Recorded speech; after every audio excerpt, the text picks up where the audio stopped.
शीला दीक्षित बहुत डरी हुई थी क्योंकि एक फर्जी कांग्रेसी ने कांग्रेस पार्टी बना ली थी। लाल कृष्ण आडवाणी के रिश्तेदार का हेलीकॉप्टर उसने तोड़ करके अपने फार्म हाउस में रख लिया था।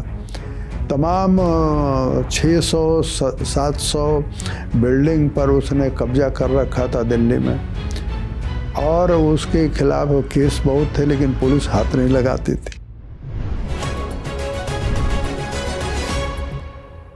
शीला जी एक अच्छी प्रशासक थी।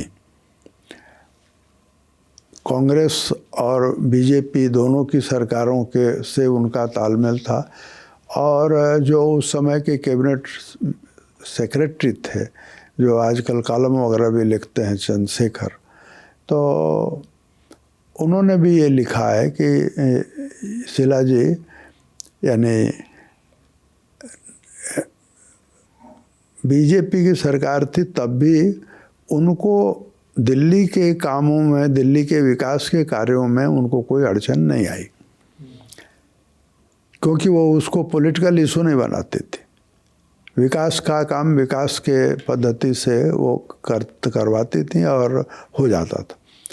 लेकिन और शीला दीक्षित से मेरा व्यक्तिगत संबंध, व्यक्तिगत परिचय भी था, मिलना जुलना भी था, क्योंकि वो लोकसभा में भी थोड़े दिनों तक, लोकसभा में भी 1 साल 1 या 2 टर्म थी, तो राजीव गांधी के समय में, तो और मैं लोकसभा की रिपोर्टिंग वगैरह करता था, तो उनसे मिलना जुलना भी था।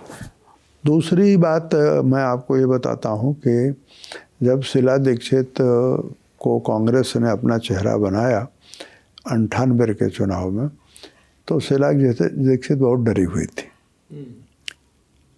और डरी हुई क्यों थी? क्योंकि एक फर्जी कांग्रेसी ने कांग्रेस पार्टी बना ली थी और उसका नाम था रमेश शर्मा। बहुत बड़ा वो अपराधी था। महादेव रोड से उसका दफ्तर चलता था। संयोग से उन्हीं दिनों में जनसत्ता में हमने उसके बारे में एक रिपोर्ट छापी, क्योंकि लाल कृष्ण आडवाणी के रिश्तेदार का हेलीकॉप्टर उसने तोड़ करके अपने फार्म हाउस में रख लिया था। तमाम 600-700 बिल्डिंग पर उसने कब्जा कर रखा था दिल्ली में और उसके खिलाफ केस बहुत थे, लेकिन पुलिस हाथ नहीं लगाती थी। संयोग से जनसत्ता में हमने उसके खिलाफ एक रिपोर्ट छापी और निखिल कुमार उस समय पुलिस कमिश्नर होते थे, आमोद कंठ जॉइंट पुलिस कमिश्नर थे। इन लोगों ने इसी रीगल बिल्डिंग से उसको पकड़ा। फिर उसके बारे में जांच हुई, तो अभी शायद वो बाहर आ गया, लेकिन सालों तक जेल में था।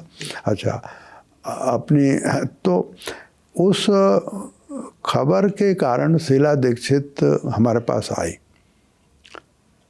उन्होंने कहा कि अब हमारा डर समाप्त हो गया।